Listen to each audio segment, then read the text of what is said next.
해피 마더스데이. 예, 우리 CMC의 모든 우리 어머니들 가정과 또 자녀들을 위해서 늘 수고해 주셔서 진심으로 감사를 드립니다. 어느 날 저희 막내 아들이 5살인데요. 이 아들과 함께 이야기를 나누고 있을 때였습니다. 근데 이 아들이 저에게 이렇게 말을 하는 거예요. 아빠, 나는 하나님과 예수님과 성령님과 날마다 함께 놀아. 이런 이야기를 하는 겁니다.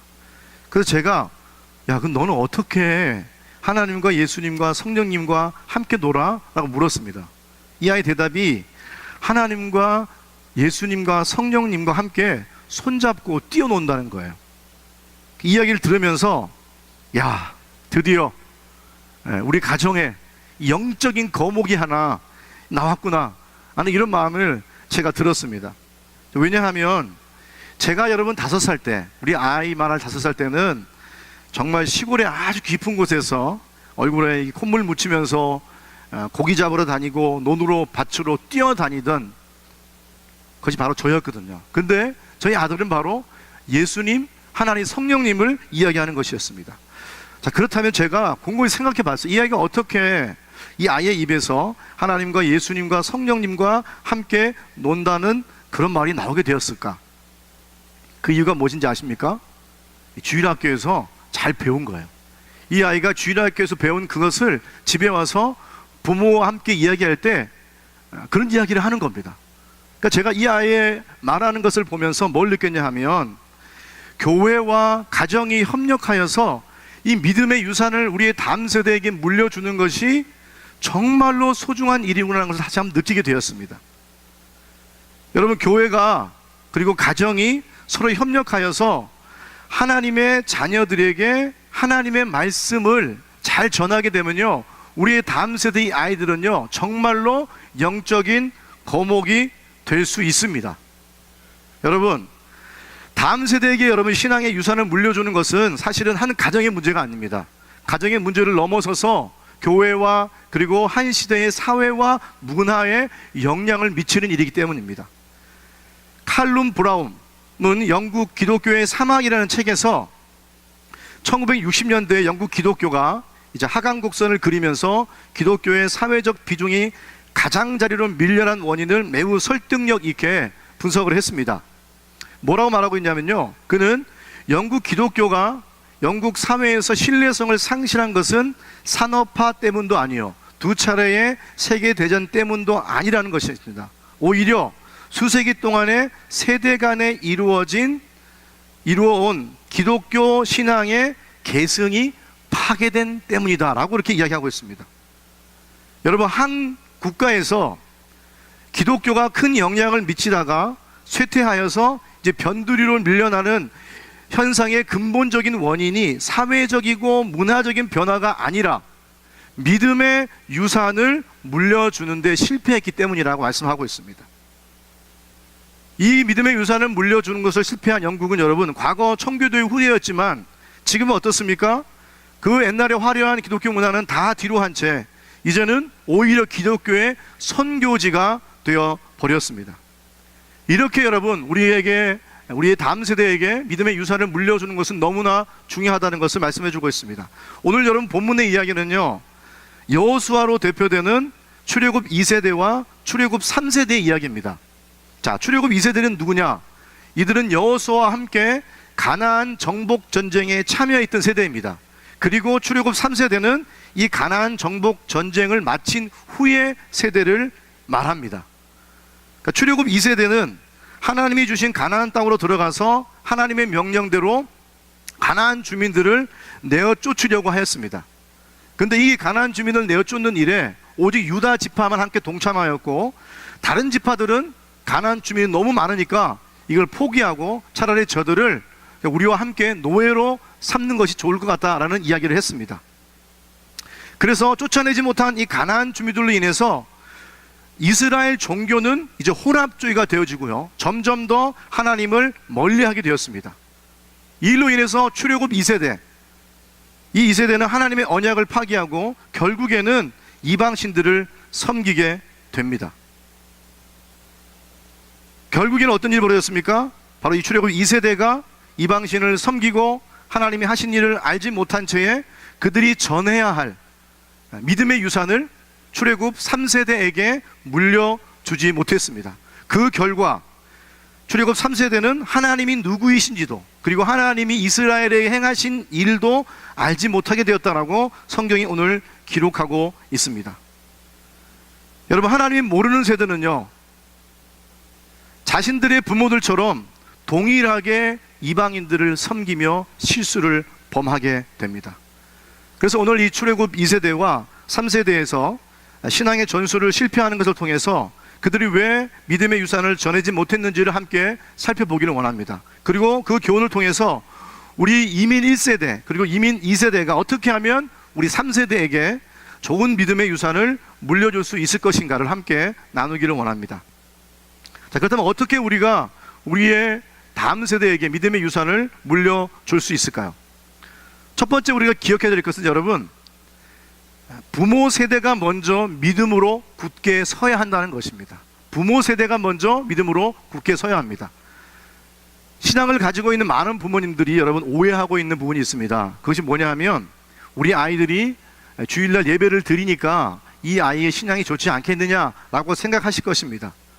근데 여러분, 우리 자녀들이 주일날 예배만 잘 드리면 이 아이들이 신앙이 좋을 것이다라는 것은 착각에 불과합니다. 우리의 자녀들이 믿음으로 발이 서기 위해서는 가장 중요한 것이 무엇입니까? 바로 여러분들의 믿음입니다. 부모 세대가 믿음으로 바로 서면 다음 세대는 믿음으로 바로 서게 되어 있습니다. 자, 오늘 사사기 본문에 등장하는 이스라엘 자손은요, 말씀드렸듯이 2세대와 3세대입니다. 제가 근데 본격적으로 볼 것은 3세대가 그러면 어떠하게 그들이 어떠한 일을 벌이게 되었나는 걸 한번 보기 원합니다. 7절에 보면, 백성이 여호수아가 사는 날 동안 여호수아 뒤에 생존한 장로들, 곧 여호와께서 이스라엘을 위하여 행하신 모든 큰 일을 본 자들이 사는 날 동안에 여호와를 섬겼더라.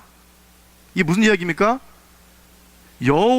여호수아가 사는 날 동안, 그리고 여호수아 뒤에 생존한 장로들, 다시 말하면 가나안 이 정복 전쟁에 참여하였던 그 세대가 사는 날 동안에는 여호와를 섬겼습니다. 그런데 다 아이들이 죽은 후에 어떤 일이 벌어졌습니까? 10절 말씀, 그 세대 사람도 다 그 조상에게로 돌아갔고 그 후에 일어난 다른 세대는 여호와를 알지 못하며 여호와께서 이스라엘을 위하여 행하신 일도 알지 못하였더라. 여러분, 출애굽 3세대가 여호수아 뒤에 생존한 장로들, 가나안 정복 전쟁에 참여했던 그 세대들이 남아있을 동안에는 여호와를 섬겼습니다. 그런데 그 세대가 다 돌아간 이후에는 어떻습니까? 그들이 누굴 몰라요? 하나님을 몰랐습니다. 그들이 하나님께서 그들에게 하신 일도 몰랐다는 것입니다. 이 말씀은 무엇을 말하고 있습니까, 여러분? 출애굽 2세대가 3세대에게 신앙의 유산을 물려주는 것을 실패했다는 거예요. 유산을 물려주지 못했다는 것입니다. 그럼 왜 그들이 이러한 결과를 가져오게 되었을까요? 그 결과는 사사기 1장에 잘 나타나 있습니다. 제가 아까 본문에 서론의 말씀을 드린 것처럼 여호수아가 죽은 후에 유다 지파만이 하나님에 대한 신앙을 가지고 이제 가나안 부족들과 전쟁을 벌이게 됩니다. 다른 지파들은 전쟁에 참여하지 않고 그냥 그들을 몰아내기보다 그들을 노예로 삼자라고 이렇게 이야기를 합니다. 그 노예로 삼은 그 이후에 어떤 일이 벌어지게 됩니까? 가나안 주민들이 쫓아내지 못한 이스라엘 백성들의 삶 속에 자연스럽게 가나안의 이방 종교가 뿌리를 내리기 시작합니다. 여러분, 가나안의 대표적인 신이 누굽니까? 나와있죠? 바알이죠. 그리고 여신 아스타롯입니다. 그 바알 신의 신앙들이 알게 모르게 출애굽 2세대의 삶 가운데 깊숙이 뿌리를 내리기 시작을 합니다. 그래서 그들은 이제 가나안 주민의 삶과 종교와 문화가 이런 이스라엘 백성들의 종교와 삶과 문화 속에 깊이 젖어들게 되었습니다. 이런 일로 인해서 오히려 그들은 하나님을 섬기기보다 오히려 바알신을, 우상을 섬기는 그런 일들이 벌어지게 되었죠. 이런 일이 있다 보니까 당연히 신앙교육은 약화가 되었고, 그리고 하나님에 대해서, 하나님의 하신 일에 대해서는 이들은 별로 중요하지 않게 생각을 하게 되었습니다. 바로 그들 가운데 침투했던 이방 종교가 그 혼합주의를 만들어서 결국에는 하나님의 그 신앙을 잃어버리게 했다는 것을 우리에게 알고 있습니다. 그렇다면 여러분, 이민 세대이신 여러분은 어떻습니까? 오늘 본문에서 출애굽 2세대는 하나님과 맺은 언약에 신실하지 못하여 범죄함으로 다음 세대에게 믿음의 유산을 물려주지 못했습니다. 오늘 이 시간에 예배를 드리는 분들은 이민 1세대도 계시고 또는 2세대, 또 멀게는 3세대도 있을 수 있습니다. 그렇다면 여러분들에게 제가 질문 드리고 싶은 것은, 여러분이 과연 이 시간 여러분들은 여러분의 다음 세대에게 물려줄 수 있는 믿음의 유산을 가지고 있느냐는 것입니다. 오늘 우리는 신앙의 혼합주의로 인해서 믿음의 유산을 물려주는 것을 실패한 이 출애굽 2세대를 보면서 우리가 정말로 다음 세대에게 전해줄 믿음의 유산을 여러분 점검해 보아야 합니다. 우리 믿음의 1세대 되시는 분, 2세대 또는 3세대, 우리 모든 분들 이 시간 하나님의 신실한 약속을 믿으면서 그리고 하나님의 말씀 위에 굳게 서 계십니까? 우리의 자녀들이 하나님에 대해서 물을 때, 믿음에 대해서 물을 때, 내가 믿는 하나님에 대해서 물을 때 여러분은 어떻게 대답을 해 주실 것입니까? 만약 우리의 자녀들이 하나님에 대해서, 하나님의 어떤 분이신가에 대해서, 예수님에 대해서 물어볼 때에 여러분들은 분명하게 그 자녀들에게 대답할 수 있는 답을 가지고 있어야 합니다. 이것이 무엇입니까? 바로 우리 자녀들에게 믿음의 유산을 물려주는 것입니다. 우리 부모들이 먼저 1세대가, 2세대가 믿음으로 바로 서야만 우리의 다음 세대에게 하나님의 믿음의 유산을 전할 수 있다는 것입니다. 여러분, 신명기 6장에 보면요, 쉐마라는 대교육 헌장이 나옵니다. 근데 이 쉐마라는 말씀을 보면 우리의 자녀들, 이스라엘 백성들이 그 자녀들을 어떻게 교육해야 되는가에 대해서 하나님 말씀하시는 본문입니다. 그런데 우리가 잊어버린 본문이 있는데 그것이 무엇이냐면, 그렇게 자녀들을 가르치라고 말하기 전에 하나님께서 부모들에게 말씀하시는 말씀이 등장합니다. 그 말씀이 신명기 6장 5절과 6절 말씀이에요. 제가 읽겠습니다. 너는 마음을 다하고 뜻을 다하고 힘을 다하여 내 하나님 여호와를 사랑하라. 오늘 내가 내게 명하는 이 말씀을 너는 마음에 새기고. 어떻게 하라고요? 먼저 마음을 다하고 뜻을 다하고 힘을 다하여 내 하나님 여호와를 사랑하라. 그 다음에 내가 내게 명하는 이 말씀을 너는 마음에 새기고, 그 다음에 뭐가 나옵니까? 앉았을 때든지 누웠을 때든지 길을 갈 때든지 부지런히 이 말씀을 아이들에게 가르치라 하는 말씀이 나옵니다. 그러니까 이 말씀은 우리 아이들에게 먼저 말씀을 가르치기 전에 우리들이 먼저 하나님을 사랑하되 마음과 뜻과 정성을 다해 사랑해야 되고, 그 하나님의 말씀을 우리 마음 가운데 새기고 있어야 한다는 걸 말씀해 주고 있습니다.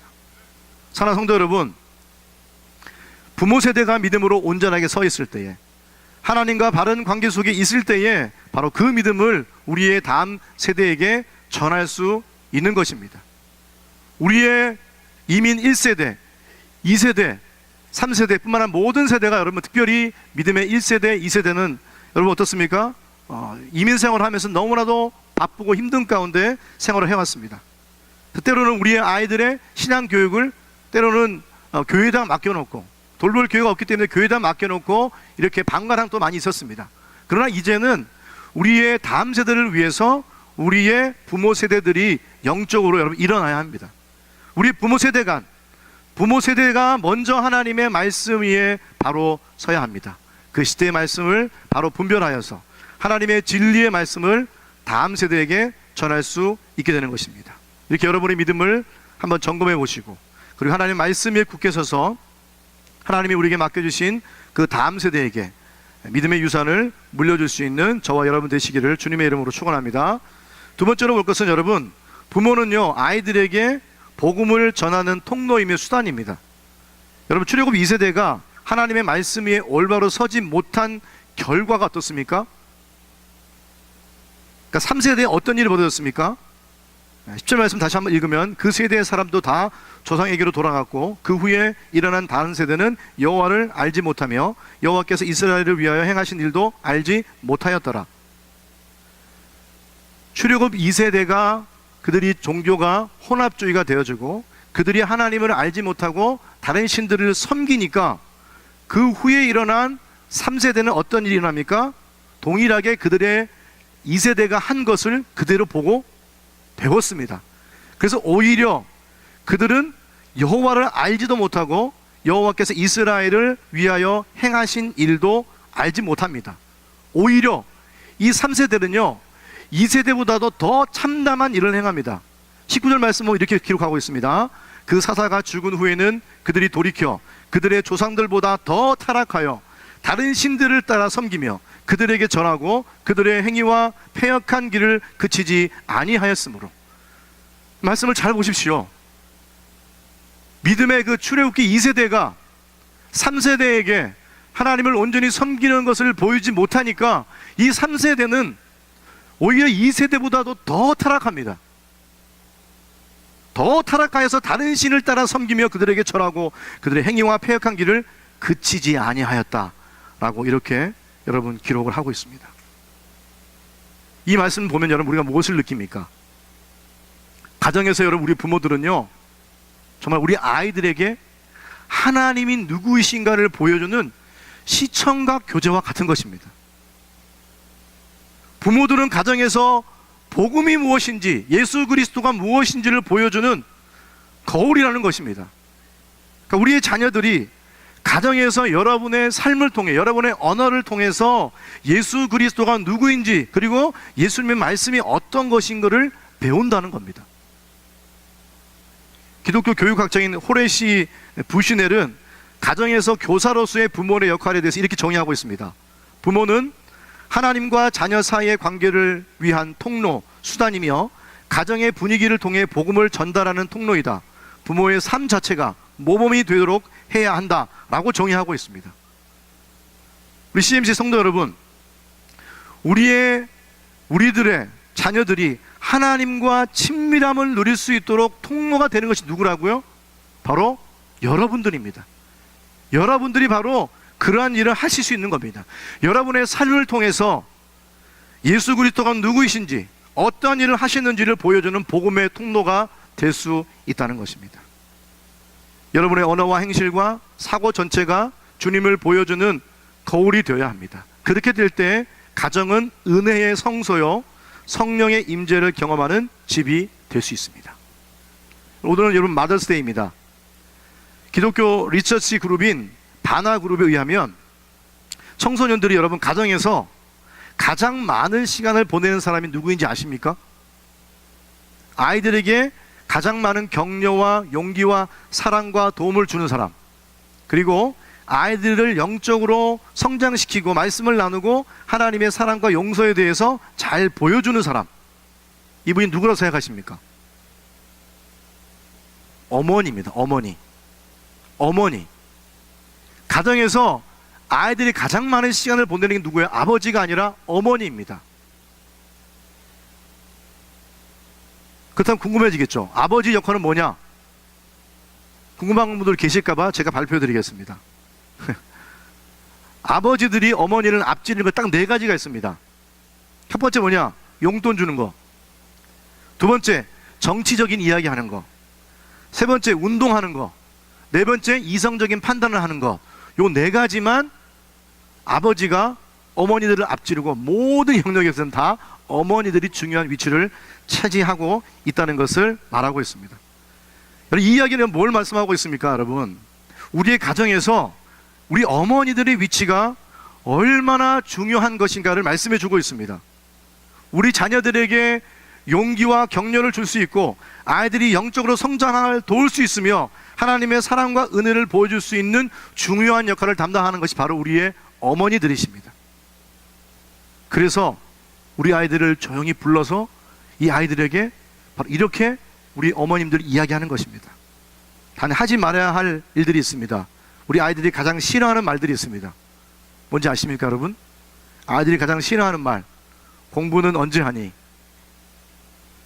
누구는 잘하는데 너는 왜 그러니? 안 돼. 하지 마. 그만해. 넌 안 돼. 이것밖에 못하니? 살찐 것 좀 봐라. 방 좀 치워. 커서 뭐가 될래? 지금 어디야? 이 중에 혹시 여기 계신 우리 어머니들, 아버지들 몇 개가 해당이 되십니까? 저도 이 안에 많이 해당되더라고요. 제가 회개를 많이 했습니다. 우리 아이들에게 싫어하는 말들 너무나 많이 했구나. 회개를 많이 했습니다. 근데 아이들이 좋아하는 말들이 있어요. 어떤 말일까요? 오늘 많이 힘들었지? 수고했어. 열심히 하는구나. 괜찮아. 사랑해. 그 정도면 충분해. 세상에서 우리 아들이 우리 딸이 제일 예뻐. 용돈 줄게. 내 마음대로 해. 이런 얘기를 좋아한대요. 그러니까 조용한 곳에서 이런 이야기도 하면서 우리 자녀들이 믿음이 성장할 수 있도록 내가 경험한 하나님에 대해서, 내가 알고 있는 하나님에 대해서 알려주는 것입니다. 뿐만 아니라 여러분, 어머니들뿐만 아니라요, 우리의 할머니들, 할아버지들도 너무나 중요해요. 여러분, 제가 시니어들 분들 장례식을 종종 참석할 때가 많이 있습니다. 근데 참석하면 특별히 손주분들이 우리 할아버지, 할머니들을 기억하면서 조사를 할 때가 참 많이 있어요. 그런데 많은 우리 손주들이 조사를 하면서 뭘 이야기하는지 아세요? 할머니, 할아버지의 신앙을 이야기해요.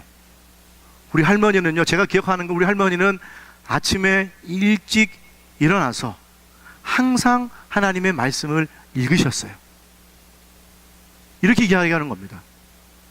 이 뭘 얘기하냐면요, 우리의 그 손주들에게 할머니가 아침 일찍 일어나서 하나님 말씀을 살아가는 그것이 머리에 각인이 된 겁니다.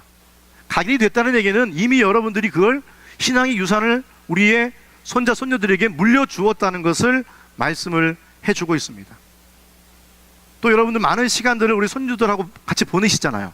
보내실 때에 너무 힘드니까 비디오 하나 딱 틀어주고 유튜브 하나 딱 틀어주면 편하죠. 우리 시간 보낼 수 있으니까. 그러나 그렇게 할 수도 있지만 여러분, 그 시간들을 하나님의 말씀을 가르치는 시간들로 한번 바꿔보시기 바랍니다. 이 신앙의 유산을 물려주는 것, 이건 여러분 해도 되고 안 해도 되고의 문제가 아니라 반드시 해야 하는, 영적인 생명과 직결되는 일이기 때문에 반드시 해야 하는 일입니다. 여러분, 성경을 보면 여러분 바로 이 할머니와 또 어머니의 신앙을 잘 물려받은 사람이 등장합니다. 누굽니까? 디모데죠.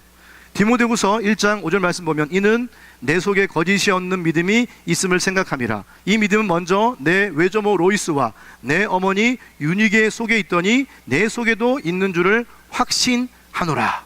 보십시오. 누구라고요? 외조모 외할머니 로이스, 어머니 유니게에게 이 디모데는 신앙을 물려받았습니다. 그래서 디모데후서 3장 15절 말씀 보면 내가 어려서부터 성경을 알았다라고 말하고 있어요. 어려서부터 성경 알았습니다. 누구를 통해? 할머니와 어머니를 통해 성경을 알았다라고 그렇게 말씀하고 있습니다. 이 말씀을 들으면 목사님, 사실 너무 부담됩니다. 제가 어떻게 내가 정말 예수님을 닮아가고 있는 중인데 이렇게 매일매일 아이들에게 하나님 말씀 가르치고 할 수 있겠습니까? 부담되시는 분도 충분히 계실 거라 생각합니다. 그런데 좀 우리 아이들에게요, 우리가 완벽하지 않기 때문에 좋은 모습만을 우리가 보여줄 수 없습니다. 그래서 때로는 실수하는 모습, 우리가 넘어지는 모습, 연약한 모습도 보여주어야 합니다. 그러니까 아이들이 우리의 모습을 보면서 야, 우리 엄마 아빠도 실수하는구나, 믿음에서 넘어지는구나 보면서 스스로 안도감을 느끼겠죠. 그 다음에 우리는 뭘 보여줘야 됩니까? 이 실수와 연약함을 통해서 어떻게 이 연약함을 극복해 나가느냐, 어떻게 내가 성령과 함께 동행함으로 이 연약함을 극복하는가를 우리 아이들에게 보여주면 되는 것입니다. 사랑하는 성도 여러분, 여러분 가정에서 우리 아이들과 어떠한 대화를 나누십니까? 어떠한 가치를 심어주고 계십니까?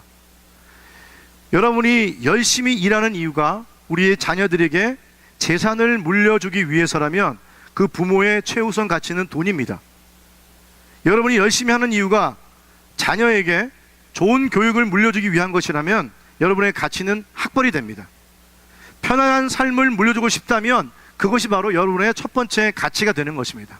그러나 내가 자녀들에게 물려주고 싶은 것 단 하나가 있어야 됩니다. 그것이 무엇입니까? 바로 예수 그리스도입니다. 내가 경험한 예수님, 내가 알고 있는 예수님, 이 예수님을 우리 아이들에게 전해야 합니다. 이것이 바로 여러분 아이들에게 물려주어야 할 최고의 가치라는 것을 성경이 우리에게 말씀해 주고 있습니다. 여러분의 삶을 통해서 경험한 예수 그리스도, 그 복음의 능력을 우리 다음 세대에게 물려줄 때에 이 아이들은 어떠한 고통과 어려움 속에서도 주님을 신뢰하게 될 것입니다. 마지막으로 세 번째, 우리가 믿음의 유산을 물려주려면 신실한 하나님을 의지해야 합니다. 여러분, 이스라엘 역사를 보면요, 사실은 하나님 앞에서 신실한 적이 없었습니다. 오늘 사사기를 봐도요, 사사기가 전체로 말하고 있는 구조가 어떤 구조입니까? 첫 번째는 범죄, 두 번째 징계, 세 번째 회개, 네 번째 구원. 이스라엘 백성들이 하나님께 범죄를 합니다. 범죄하니까 하나님께서 원수들로 이스라엘 백성을 치시죠. 그리고 하나님께서 다시 이스라엘 백성이 하나님께 회개를 합니다. 그러면 누굴 보내십니까? 사사를 보내주시죠. 여기서 끝나면 좋겠지만 또 이스라엘 백성이 또 뭐합니까? 또 범죄하죠. 또 하나님이 징계하죠. 이 사이클이 계속 돌아가는 게 뭐예요? 사사기의 사이클입니다. 근데 이 사이클이 여러분 이스라엘 역사를 보면요, 계속적으로 이러한 기본적인 구조로 돌아가는 것들을 보게 되어집니다. 하나님께서 가나안 땅을 향하게 하는 이스라엘을 향하여 철저하게 뭐예요? 가나안 종교와 그들의 문화를 따르지 말아라, 그 땅의 주민들을 다 내어 쫓으라 라고 그렇게 이야기합니다. 그런데 출애굽 2세대도 그러한 신실함을 보여주지 못하였고, 그 다음 세대인 출애굽 3세대도 하나님께 그러한 신실함을 보여주지 못했습니다. 아까 보았듯이 2세대보다 더 타락하였습니다. 그런데 이렇게 하나님의 백성들이 언약을 저버리고 우상을 섬기며 혼합주의가 되어갈 그때에도 그 불순종하는 이스라엘을 향하여서 여전히 신실하시고 인자하시고 성실하신 분이 계십니다. 그분이 누구십니까? 바로 우리 하나님이시죠. 여러분, 오늘 2장 6절에서 23절 말씀에 이스라엘 백성들에게, 그 신실하지 못했던 이스라엘 백성들에게 서광을 비추는 한 구절이 등장합니다. 그 구절이 바로 16절 말씀이죠. 여호와께서 사사들을 세우사 노략자들의 손에서 그들을 구원하게 하셨다라고 말씀하고 있습니다. 이게 여러분 얼마나 큰 은혜인지 여러분 아십니까? 여러분, 그들은 끊임없이 하나님 앞에서 신실하지 못했습니다. 끊임없이 우상을 섬기고 끊임없이 하나님을 떠났습니다. 그럼에도 불구하고 하나님은 끊임없이 이스라엘에게 은혜와 사랑을 베풀어 주셨습니다. 이스라엘 백성들을 원수의 손에 붙이신 그 하나님의 손이 다시 그들을 건져내셨고, 그리고 그들에게 재앙이 내리신 분이 됐음에도 불구하고 다시 그 하나님의 손은 여전히 패역한 자들에게 향하고 계셨습니다. 이게 바로 무엇입니까? 하나님의 사랑입니다. 바로 이 사랑이 우리를 붙들고 계시고, 바로 이 사랑이 우리와 함께 한다는 것을 우리에게 말씀을 해주고 있습니다. 이렇게 하나님께서 이 이스라엘 백성들에게 다시 구원의 손길을 베푸신 이유는 바로 이스라엘 백성들이 하나님께 부르짖었기 때문입니다. 본문 18절 말씀 보면 이렇게 나와 있습니다. 이는 그들이 대적에게 압박과 괴롭게 함을 받아 슬피 부르짖음으로 여호와께서 뜻을 돌이키셨음이오늘. 슬피 부르짖어, 이 표현이 여러분 구약에서 4번 정도 나오는 표현입니다. 여러분이 잘 아시는 표현이 어디 나오냐면, 이스라엘 백성들이 출애굽할 때 그 노역을 당하고 있을 때 이스라엘 백성들이 하나님을 향하여서 어떻게 불렀습니까? 슬피 부르짖었죠. 그 소리를 들으시고 하나님께서 이스라엘 백성들의 소리를 들으시고 출애굽을 하게 하신 것입니다. 그 단어가 뭐예요? 바로 슬피 부르짖는 단어가 오늘 본문에 다시 등장을 합니다. 이스라엘 백성들이 다시 하나님 앞에 슬피 부르짖었죠. 그 슬피 부르짖는 소리를 들으시고 하나님은 다시 그 언약을 기억하시고 이스라엘 백성들을 구원해 주신 것입니다. 사랑하는 성도 여러분, 우리의 모습을 볼 때 사실 우리는 출애굽 2세대 또는 출애굽 3세대처럼 하나님 앞에서 사실은 신실하지 못할 때가 더 많았습니다. 우리의 자녀들 앞에서도 모범을 보이고 또 믿음의 아름다운 유산을 전해줘야 되지만 우리 자신이 하나님 앞에 서 있지 못할 때가 너무나도 사실은 많이 있었습니다. 그럼 우리의 자녀는 어떻습니까? 우리의 자녀들을 볼 때에도 이 출애굽 3세대처럼 하나님을 잘 모르고 하나님이 하신 일에 대해서 모르는 우리의 다음 세대가, 우리의 자녀들이 너무나 많이 있습니다.